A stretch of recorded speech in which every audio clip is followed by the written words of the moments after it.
नमस्कार विद्यार्थी मित्रांनो, स्वागत आहे सर्वांचं आपल्या युट्यूब चॅनलवर. मित्रांनो, आजच्या या व्हिडिओमध्ये आपण RRB ग्रुप डी म्हणजेच रेल्वे भरती ग्रुप टीचा गट ड चा जो पेपर आहे, तर आज झालेला जो पेपर होता, तर त्या पेपरमधील विद्यार्थ्यांच्या प्रतिक्रिया आणि मेसेजनुसार जे प्रश्न आपल्याला प्राप्त झाले, तर त्या प्रश्नांचं सविस्तर विश्लेषण आपण आजच्या या व्हिडिओमध्ये बघणार आहोत. नक्कीच तुम्हाला उद्या होणाऱ्या परीक्षेकरता या व्हिडिओचा फायदा होईल. तरी सर्वांनी व्हिडिओ हा शेवटपर्यंत बघायचा आहे आणि व्हिडिओ आवडल्यास व्हिडिओला लाईक करायचा आहे, तसेच आपल्या चॅनलला सबस्क्राईब करायचं आहे. चला तर मग व्हिडिओला सुरुवात करूया विद्यार्थी मित्रो. बघा या ठिकाणी आज झालेल्या पेपरमधील पहिला प्रश्न काय बघा आपल्या स्क्रीनवरती आहे. बघा G7 शिखर परिषद जून 2025 चे आयोजन कोणत्या देशात करण्यात आले होते. बघा चालू घडामोडीवर आधारित प्रश्न आपल्याला RRB ग्रुप डी मध्ये हमखास विचारले जातात विद्यार्थी मित्रो. निर्देशांक असो, परिषदा असो, या संदर्भात प्रश्न आपल्याला परीक्षेमध्ये दिसत आहेत. तर त्या दृष्टिकोनातून आपल्याला सर्व परिषदा निर्देशांक हा टॉपिक कव्हर करून जायचा आहे. मग आता G7 शिखर परिषद ते पण जून 2025चं आयोजन कोणत्या देशात करण्यात आलं असा प्रश्न आपल्याला या ठिकाणी विचारलेला आहे. बरं बघा, ए अपुलिया, बी कनानास्किस, सी आहे एव्हियन लेसबेन्स आणि डी आहे ब्राझील. तर विद्यार्थी मित्रो, जी G7 शिखर परिषद जून 2025 ची होती ती कुठे झाली होती, तर ही कनानास्किस या ठिकाणी झाली होती. ओके, पर्याय क्रमांक बी हे या प्रश्नाचं योग्य असं उत्तर आहे. आता बघा कनानाकिस हे काय, अल्बर्टा. ओके, कुठे येतं, कॅनडामध्ये. बघा आता ही जी परिषद होती 16 ते 17 जून, ओके 16 व 17 जून 2025 रोजी ही या ठिकाणी आयोजित करण्यात आली होती. आणि या परिषदेचं आयोजन जे आहे कनानाकिस येथे दुसऱ्यांदा झालं. ओके, कनानाकिस या ठिकाणी दुसऱ्यांदा आयोजन झालं. तर कॅनडामध्ये ही परिषद आतापर्यंत 7व्यांदा पार पडली. Okay, G7, okay group of 7 ज्याला म्हणतो आपण. तर कॅनडामध्ये जे आहे या परिषदेचं आयोजन हे आतापर्यंत 7व्यांदा झालं. ओके, क्लिअर आहे सर्वांना. बघा आता याच्यानंतर एक पॉईंट बघा, यामध्ये आमंत्रित देश कोणकोणते होते बरं. यामध्ये आमंत्रित देश होते ऑस्ट्रेलिया, ब्राझील, भारत, मेक्सिको, दक्षिण आफ्रिका, दक्षिण कोरिया आणि युक्रेन. हे जे देश होते हे आमंत्रित देश होते. आणि यामध्ये आपला भारत देश देखील होता. आणि आपल्या भारत देशामधून आपल्या देशाचे पंतप्रधान श्री नरेंद्र मोदीजी यांनी या सभेमध्ये, या परिषदेमध्ये सहभाग हा दर्शवला होता. ओके, देशाचे पंतप्रधान श्री नरेंद्र मोदी यांनी या ठिकाणी सहभाग दर्शवला होता G7 परिषदेमध्ये. आता मागील जी G7 परिषद होती किती होती, 50वी. आणि सध्याची जी झाली होती ती किती होती, ती होती 51वी. ओके, 51वी. आणि आगामी होणार आहे ती किती होणार आहे, 52वी. ही कुठे होणार आहे, हा देखील पॉईंट महत्वपूर्ण आहे. आगामी जी G7 ची परिषद आहे ही एव्हियन लेस बेन्स या ठिकाणी होणार आहे. ओके, एव्हियन लेस बेन्स या ठिकाणी ही होणार आहे. ओके, बघा या ठिकाणी विद्यार्थी मित्र ही जी आहे आता या ठिकाणी लक्षात पुढची कसं होणार आहे, ही आगामी होणार आहे. ओके, या ठिकाणी आगामी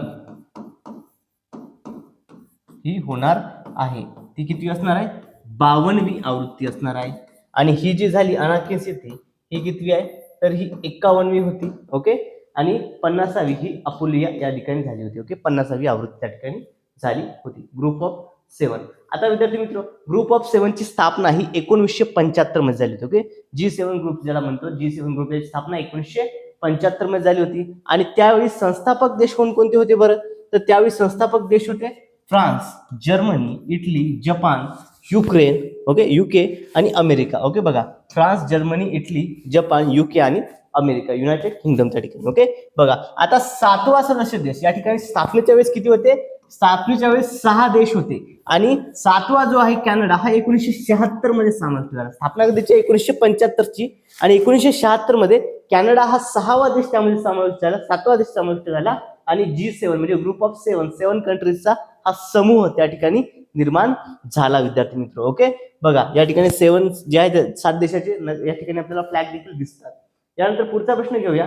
तत्पूर्वी विद्यार्थी मित्र, जर तुम्हाला डिटेलमध्ये स्पष्टीकरण समजलं असेल तर बघा काय करायचं आहे, तुम्ही आपल्या चॅनलला अजूनही जर तुम्ही सबस्क्राईब केलं असेल तर सर्वांनी चॅनलला सबस्क्राईब करायचं आहे. आणि जर तुम्हाला याची PDF हवी असेल तर PDF मिळवण्याकरता आपलं टेलिग्राम चॅनल तुम्ही जॉईन करायचं आहे, ज्याची लिंक या व्हिडिओच्या डिस्क्रिप्शन बॉक्समध्ये दिली आहे, किंवा कमेंटमध्ये PDF म्हणून टाईप करायचं आहे, तुम्हाला लिंक सेंड करून दिल्या जाईल. ओके, चलो नेक्स्ट क्वेश्चन बघूया. पहा आता विद्यार्थी मित्र, पुढचा प्रश्न बघा. चंद्रशेखर रेड्डी यांनी कोणत्या राज्याचे मुख्य माहिती आयुक्त म्हणून शपथ घेतली आहे. ओके, बघा राज्याचे मुख्य माहिती आयुक्तावरती प्रश्न आपल्याला दिसतो. चंद्रशेखर रेड्डी यांनी कोणत्या राज्याचे मुख्य माहिती आयुक्त म्हणून शपथ घेतली, तेलंगणा, महाराष्ट्र, आंध्र प्रदेश की कर्नाटक? तर चंद्रशेखर रेड्डी यांनी तेलंगणा राज्याचे मुख्य माहिती आयुक्त म्हणून या ठिकाणी शपथ घेतली आहे. Okay, option number A Telangana हे या प्रश्नाचं योग्य उत्तर आहे. यानंतर पुढचा प्रश्न बघा, 98वे अखिल भारतीय मराठी साहित्य संमेलन 2025 ओके जे आहे बघा फेब्रुवारी 2025 मध्ये कोठे पार पडले असा प्रश्न आपल्याला विचारलेला आहे. 98 जे अखिल भारतीय मराठी साहित्य संमेलन होतं हे फेब्रुवारी 2025 मध्ये कोणत्या ठिकाणी झालं होतं बरं? बघा, पुणे, वर्धा, नवी दिल्ली की अळमनेर? ओके, तर विद्यार्थी मित्रो या ठिकाणी 98 जे होतं हे झालं होतं दिल्ली. ओके, कुठे? दिल्ली. त्यामुळे पर्याय क्रमांक 3 नवी दिल्ली हे या प्रश्नाचं योग्य असं उत्तर आहे. ओके, याचे अध्यक्ष होते आपल्या देशाचे पंतप्रधान श्री नरेंद्र मोदी यांच्या हस्ते उद्घाटन झालं होतं. उद्घाटक ओके बघा, श्री नरेंद्र मोदी यांच्या हस्ते काय झालं होतं? उद्घाटन या ठिकाणी या झालं होतं मराठी साहित्य संमेलनाचं. आणि याच्या अध्यक्षा कोण होत्या? तर अध्यक्षा होत्या श्रीमती तारा भवाळकर. ओके, अध्यक्षा कोण होत्या? श्रीमती तारा भवाळकर.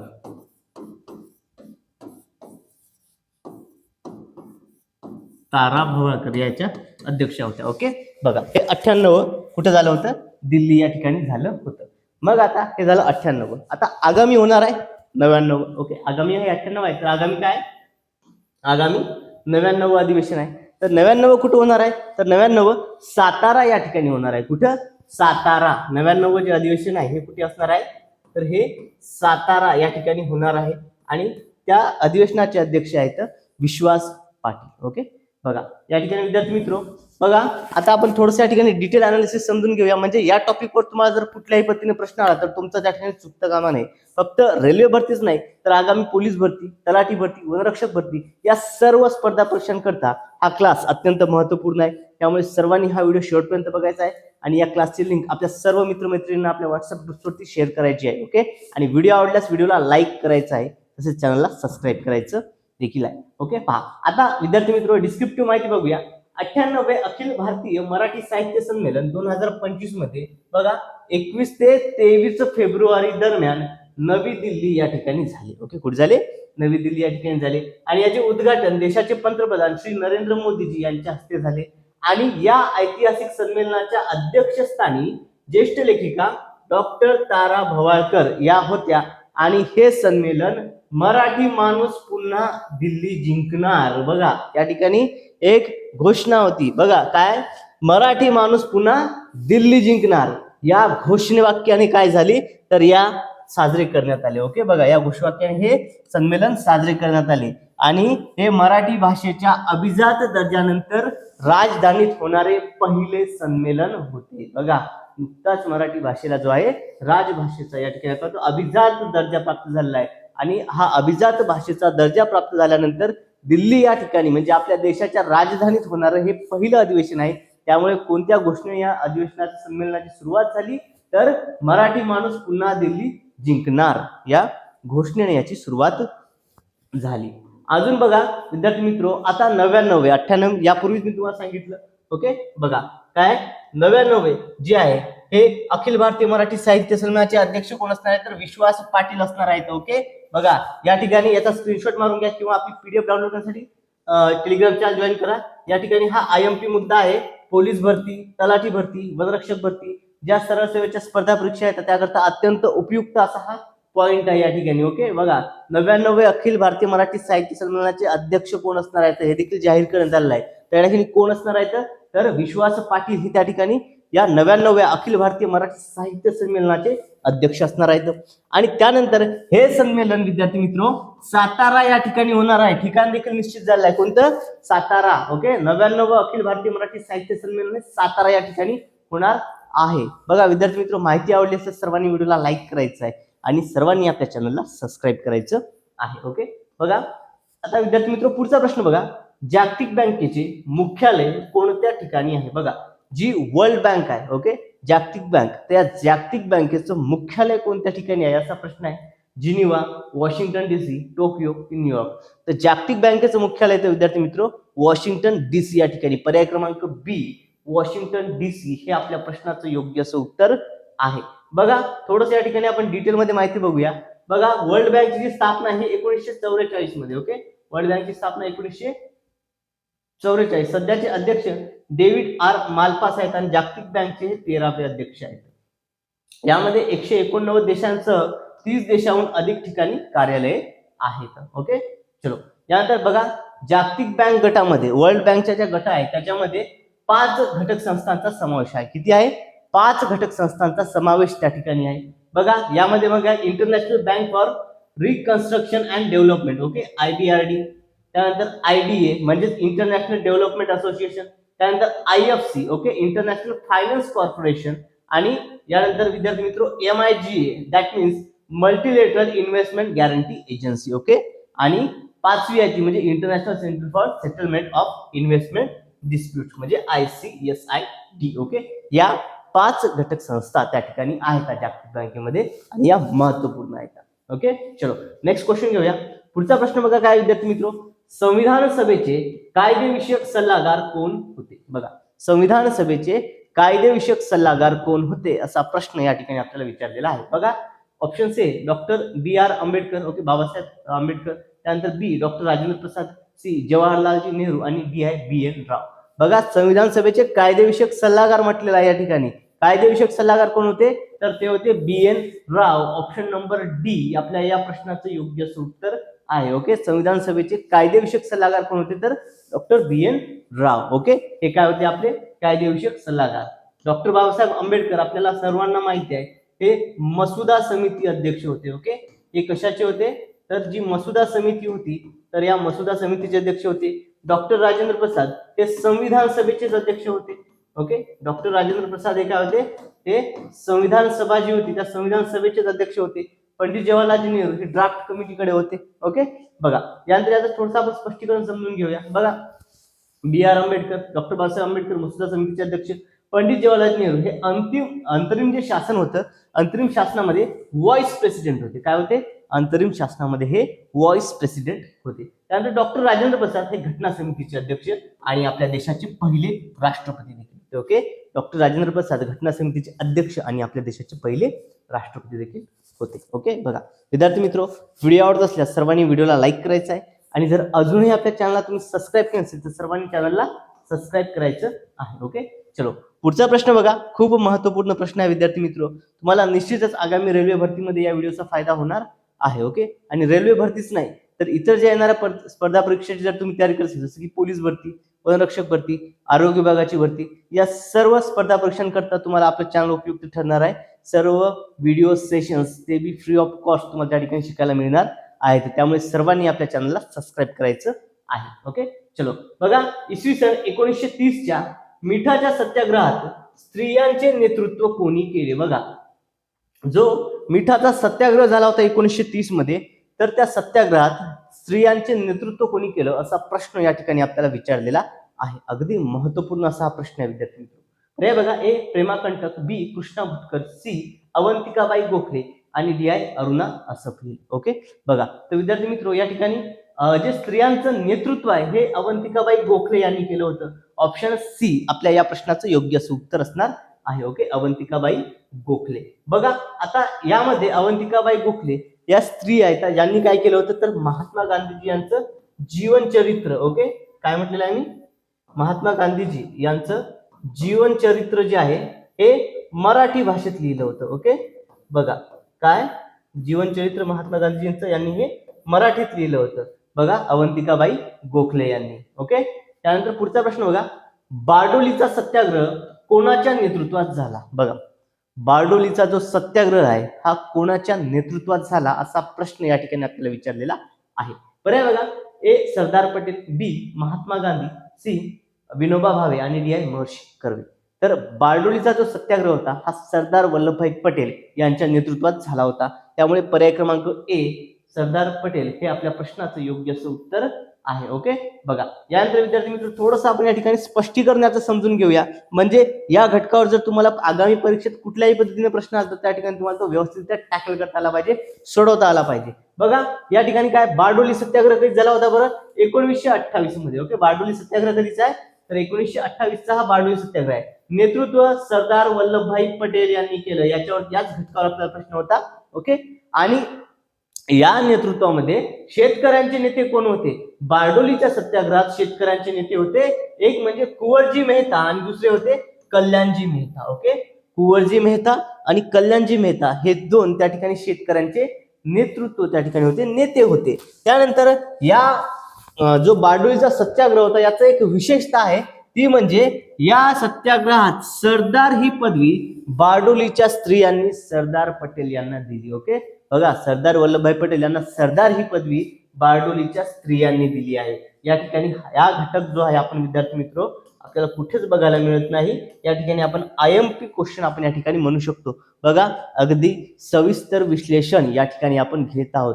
नक्कीच तुम्हाला या व्हिडिओचा फायदा हा आगामी परीक्षेमध्ये होईल विद्यार्थी मित्र. ओके, बघा, तुम्ही जर अजूनही आपल्या चॅनलला सबस्क्राईब केलं नसेल तर विद्यार्थी मित्र सर्वांनी काय करायचं आहे, सर्वांनी चॅनलला सबस्क्राईब करायचं आहे.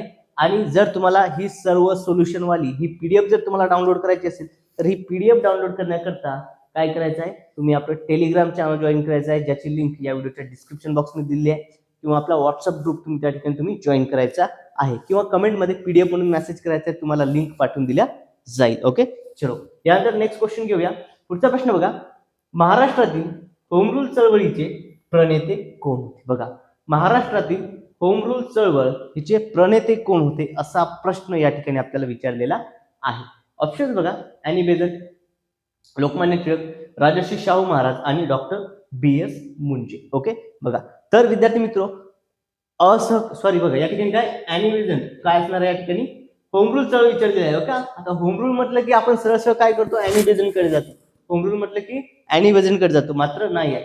प्रश्न कसा होता, महाराष्ट्रातील म्हटलेला आहे. महाराष्ट्रातील आहे ते म्हणजे लोकमान्य टिळक यांनी केले. ओके, महाराष्ट्रातील कोण होते प्रणेते? लोकमान्य टिळक. ॲनी बेझंट जे आहे महाराष्ट्र सोडून, महाराष्ट्र आणि कर्नाटक सोडून इतर भारत देशात जे आहे या ॲनी बेझंट होत्या. ओके, इतर भारत देशामध्ये ॲनी बेझंट होत्या. या ठिकाणी बघा सविस्तर समजून घ्या. महाराष्ट्रातील होम रूल चळवळीचे नेते लोकमान्य टिळक. ओके, महाराष्ट्राच्या व्यतिरिक्त अजून कुठे होते? तर महाराष्ट्राच्या व्यतिरिक्त अजून होते कर्नाटक राज्यात. ओके, महाराष्ट्राच्या व्यतिरिक्त कुठे होते? कर्नाटक राज्यात देखील लोकमान्य टिळक हे होम रूल चळवळ राबवत होते. त्यानंतर देशाचा जो उर्वरित भाग होता, उर्वरित भागामध्ये जे आहे ॲनी बेझंट, उर्वरित भागामध्ये ॲनी बेझंट. ओके, आणि यामध्ये एक महत्वपूर्ण घटक म्हणजे आपल्या विदर्भ भागामधील जो आहे बघा, विदर्भात मोरेश्वर वासुदेव अभ्यंकर हे विदर्भातील होम रूलचे सक्रिय कार्यकर्ते होते. कोण होते? मोरेश्वर वासुदेव अभ्यंकर. ओके, मोरेश्वर वासुदेव अभ्यंकर हे विदर्भातील होम रूल चळवळीचे सक्रिय कार्यकर्ते होते. ओके, चलो, यानंतर नेक्स्ट क्वेश्चन घेऊया. पुढचा प्रश्न बघा विद्यार्थी मित्र, दंड व शंकू. बघा, विज्ञानावर आधारित प्रश्न आपल्याला हमखास बघायला मिळतात, त्यामुळे तो देखील प्रश्न आपण या ठिकाणी बघूया. पहा, दंड व शंकू नामक संवेदी तंत्रिका पेशी डॅश डॅश मध्ये आढळून येतात. आता या कुठे आढळून येतात? कोक्लिया म्हणजे कानाच्या अंतर्गत भागामध्ये, त्वचा, बाह्य त्वचा की डोळ्यातील पडदा. ओके, डोळ्यातील पडदा कुठे आढळून येतात बरं? या तर विद्यार्थी मित्र या ज्या आहेत या डोळ्यातील पडद्यामध्ये आढळून येतात. ऑप्शन डी, डोळ्यातील पडदा हे आपल्या या प्रश्नाचं योग्य असं उत्तर आहे. बघा, दंड आणि शंकू नामक संवेदी तंत्रिका ओके कुठे येतात? तर डोळ्यातील याच्यात असतात. ओके, डोळ्यातील पडद्यामध्ये असतात. त्यानंतर पुढचा प्रश्न बघा, रेडिओ तरंगाचा वेग डॅश डॅश असतो. बघा, जे रेडिओ तरंग आहेत ओके काय रेडिओ वेव्स ज्याला आपण म्हणतो रेडिओ वेव्स. तर रेडिओ तरंगाचा जो वेग आहे हा डॅश डॅश असतो. कसा असतो? प्रकाशाच्या वेगापेक्षा जास्त, प्रकाशाच्या वेगा एवढाच, प्रकाशाच्या वेगापेक्षा कमी की वरीलपैकी एकही नाही. तर रेडिओ वेव्सचा जो वेग आहे ओके रेडिओ तरंगाचा जो वेग असतो हा प्रकाशाच्या वेगा एवढाच असतो. त्यामुळे पर्याय क्रमांक बी, प्रकाशाच्या वेगा एवढाच हे आपल्या प्रश्नाचं योग्य उत्तर असणार आहे. ओके, चलो पहा आता विद्यार्थी मित्र थोडंसं या ठिकाणी आपण डिटेलमध्ये माहिती समजूया. पहा, काय रेडिओ तरंग जे आहेत या ठिकाणी रेडिओ तरंग हे विद्युत चुंबकीय तरंग आहेत. रेडिओ तरंग काय ते विद्युत चुंबकीय तरंग आहेत आणि त्यांचा वेग हा प्रकाशाच्या वेगा इतकाच असतो. यावरतीच आपला प्रश्न होता, प्रकाशाच्या वेगा इतकाच असतो. आणि they are having low frequency. Okay, they are having low frequency म्हणजे काय म्हणता येईल आपल्याला की जी कमी वारंवारता असणाऱ्या या लहरी आहेत. ओके, यांची वारंवारता कशी असतं? कमी असतं. रेडिओ तरंगाची जी वारंवारता असते frequency, they are having low frequency. Okay, चलो क्लिअर आहे सर्वांना? बघा, यानंतर पुढचा प्रश्न बघा, पहिल्या बैठकीच्या वेळी घटना समितीचे उपाध्यक्ष म्हणून कोणाला नेमण्यात आले किंवा कोणाची नेमणूक करण्यात आली होती? ओके, बघा, संविधान सभेची जी पहिली बैठक झाली होती तर त्या पहिल्या बैठकीच्या वेळी उपाध्यक्ष म्हणून कोणाची नेमणूक करण्यात आली होती असा प्रश्न आपल्याला विचारलेला आहे. आजवर आपल्याला काय विचारलं होतं, संविधान सभेचे अध्यक्ष कोण होते? अध्यक्ष या ठिकाणी आपल्याला उपाध्यक्ष विचारलेले आहेत. मग उपाध्यक्ष कोण होते? बघा, के संतनाम, अब्दुल कलाम आझाद, जॉन मथाई की फ्रँक अँथनी. तर बघा विद्यार्थी मित्र, संविधान सभेची ज्यावेळेस स्थापना झाली, ज्यावेळेस पहिली बैठक झाली, तर पहिल्या बैठकीच्या वेळी फ्रँक अँथनी यांची उपाध्यक्ष म्हणून नेमणूक करण्यात आली. ओके, यांना नेमण्यात आलं होतं. बघा, फ्रँक अँथनी. आता ऍक्च्युअल मध्ये यांना नेमण्यात आलं का? नाही. ऍक्च्युअल मध्ये सच्चिदानंद सिन्हा, ऍक्च्युअल मध्ये कोणाला नेमण्यात आलं होतं? तर ऍक्च्युअल मध्ये बघा, सच्चिदानंद सिन्हा यांची नेमणूक करण्यात आली होती. मात्र यांची प्रकृती खराब झाली अचानक, तर यांची अचानक प्रकृती खराब झाल्यामुळे जे आहे उपाध्यक्ष म्हणून, तात्पुरते उपाध्यक्ष म्हणून कोणाची? फ्रँक अँथनी यांची नेमणूक करण्यात आली होती. ओके, त्यानंतर पुढची बैठक झाली त्यावेळी कायमस्वरूपी अध्यक्ष जे होते ते होते डॉक्टर राजेंद्र प्रसाद. ओके, बघा, 9 डिसेंबर 1946 रोजी संविधान सभेच्या पहिल्या बैठकीत डॉक्टर सच्चिदानंद सिन्हा यांना तात्पुरते अध्यक्ष झाले आणि ते आजारी पडले तर सर्व जे आहे वयस्कर बाब म्हणून काय त्या ठिकाणी जबाबदारी फ्रान्सच्या ज्येष्ठतम पद्धतीनुसार देण्यात आली होती. ओके, बघा, अशा पद्धतीने विद्यार्थी मित्र आपण डिटेलमध्ये या ठिकाणी अनालिसिस बघितलेला आहे. आणि 11 डिसेंबर रोजी डॉक्टर राजेंद्र प्रसाद यांची अध्यक्ष म्हणून निवड करण्यात आली, तर उपाध्यक्ष म्हणून H.C. मुखर्जी म्हणजेच हरेंद्र कुमार मुखर्जी यांची उपाध्यक्ष म्हणून निवड करण्यात आली. संविधान सभेचे अध्यक्ष कोण होते? डॉक्टर राजेंद्र प्रसाद. आणि उपाध्यक्ष कोण होते म्हटलं तर त्या ठिकाणी H.C. मुखर्जी. हा पॉईंट लक्षात असू द्या. ओके, बघा, तुम्हाला सर्व डिटेल्स या ठिकाणी आपण या व्हिडिओच्या माध्यमातून बघितलेल्या आहेत. नक्कीच या व्हिडिओ सेशनचा फायदा विद्यार्थी मित्र तुम्हाला आगामी व्हिडिओमध्ये होणार आहे. आणि विद्यार्थी मित्र, जर तुम्हाला व्हिडिओ आवडला असेल, स्पष्टीकरण आवडलं असेल आणि प्रश्नांची क्वालिटी आवडली असेल तर सर्वांनी काय करायचं आहे, सर्वांनी आपल्या चॅनलला, मित्र अजूनही आपल्या चॅनलला सबस्क्राईब केलं नसेल तर सर्वांनी चॅनलला सबस्क्राईब करायचं आहे, व्हिडिओला लाईक करायचं आहे. आणि सोबतच जर या प्रश्नाने तुम्हाला PDF डाउनलोड करायचं असेल तर PDF डाउनलोड करण्याकरता आपलं टेलिग्राम चॅनल तुम्ही जॉईन करायचं आहे, ज्याची लिंक या व्हिडिओच्या डिस्क्रिप्शन बॉक्समध्ये दिलेली आहे. ओके, चलो मित्रांनो, आजच्या या व्हिडिओमध्ये एवढंच. भेटूया तर पुढच्या व्हिडिओमध्ये. Thank you so much.